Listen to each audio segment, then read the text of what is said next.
Hola, buenas tardes. Mi nombre es Lady Tatiana Castro Bañón. Y mi nombre es Sandra Marcela Betancourt Llanos. Somos estudiantes de Psicología de segundo semestre. Este trabajo va para la docente Sandra Torres. A continuación, mi compañera y yo les vamos a hablar de la relación que hay entre los genes y las proteínas.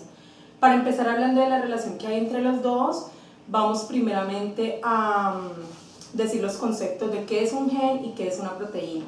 Bueno, un gen está formado por una larga cadena de nucleótidos en la que se distinguen exones e intrones.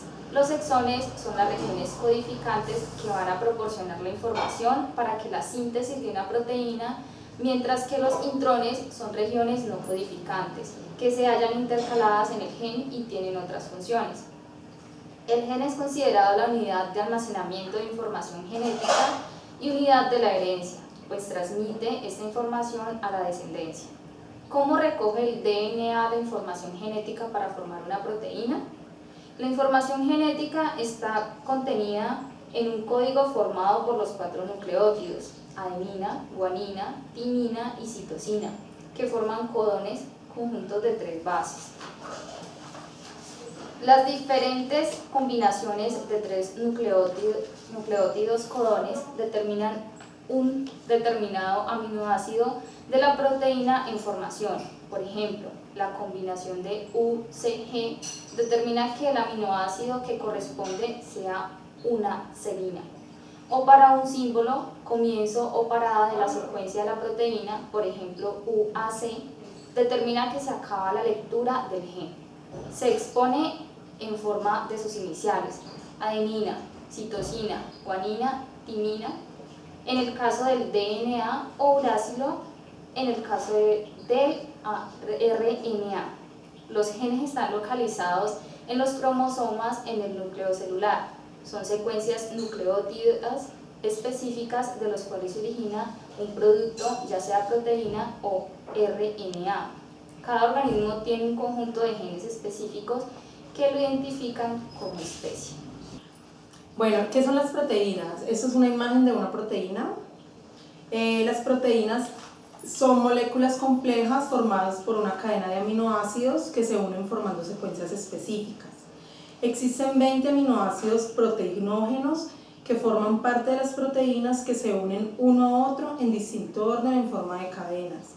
Según la secuencia de aminoácidos característica de cada proteína, las cadenas adquieren una forma tridimensional en el espacio que les permite realizar correctamente su función. La cadena de aminoácidos debe pasar por ciertas transformaciones antes de ser una proteína funcional, como el plagiamiento o la glicolización, unión de azúcares a la proteína, que se produce en otras estructuras celulares. Las proteínas también son macromoléculas formadas por grandes cadenas de aminoácidos. A través de su actividad biológica confieren a las células características particulares.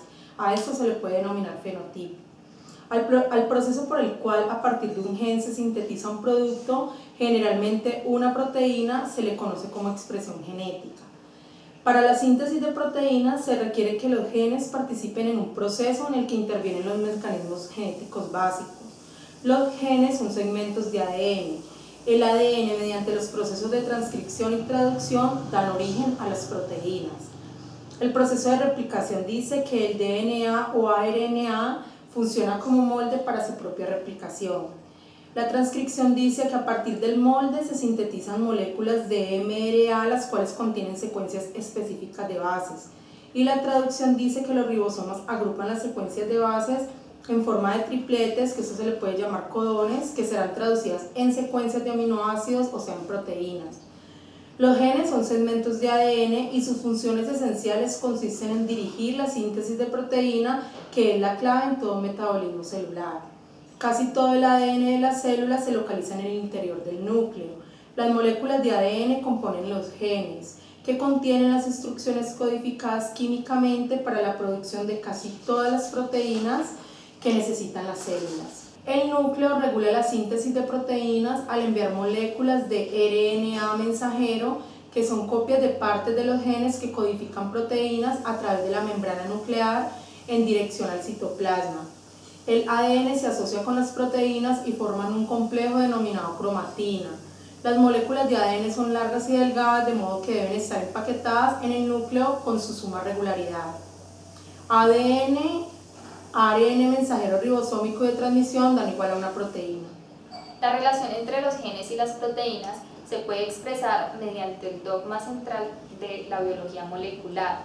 Según Watson y Crick, sospecharon que una vez esclarecida la estructura del ADN, sería más fácil entender su función.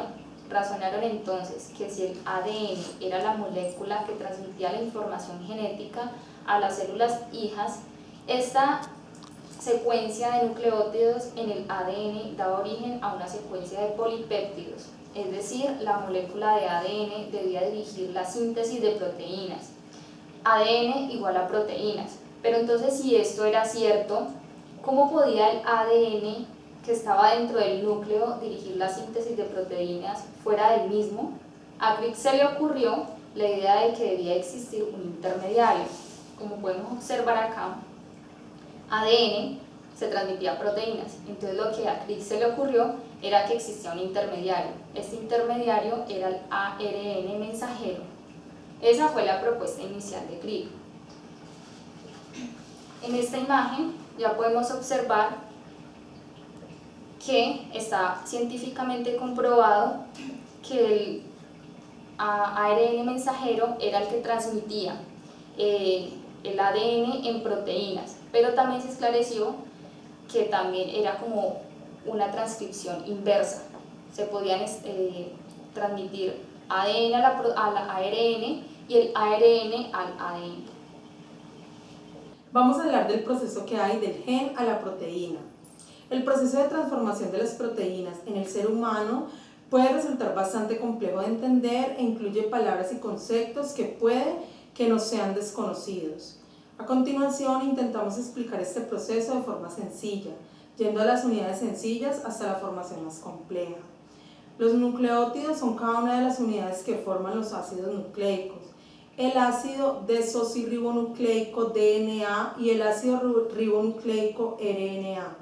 Los nucleótidos están formados por una base nitrogenada, una pentosa que incluye azúcar, sílico de 5 átomos de carbono y un grupo fosfato, unidos por enlaces covalentes fuertes. Las bases nitrogenadas son purinas, que contienen adenina y guanina, y piriminas, que contienen timina, citosina y uracilo. En el ácido desoxirribonucleico DNA, la pentosa es la desoxirribosa, mientras que en el ácido ribonucleico RNA es la ribosa. ¿Cómo se disponen los nucleótidos para formar el DNA? Los nucleótidos del DNA se disponen en dos largas cadenas enrolladas en espiral, estructura llamada doble hélice. Esto se debe a que las bases tienen la capacidad de aparearse formando pares de bases, adenina con timina y citosina con guanina. Adquieren así el aspecto de una escalera en donde los peldaños son dos bases apareadas, mientras las pentosas y los grupos fosfatos se disponen verticalmente en los laterales. Esta es nuestra explicación de la relación que existe entre los genes y las proteínas. Muchas gracias.